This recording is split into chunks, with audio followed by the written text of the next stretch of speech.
Hello guys, in this video I'm going to show you how to check out flight information on the Thai Airways application.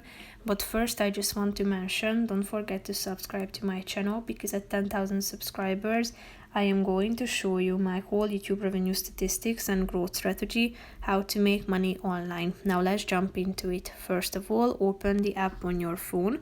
After that, you should tap on the More button down below in the right side corner of the screen, then scroll down and tap on the Flight Info button. Here you can search for a flight and check out its status by typing in its flight number first of all. So type it in, and then you should select the departure date down below.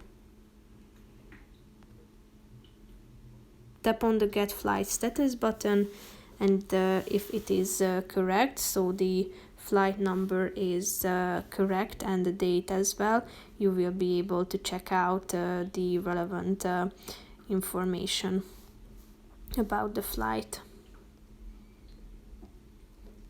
So that's pretty much it for this video, guys. See you in the next one. Bye bye.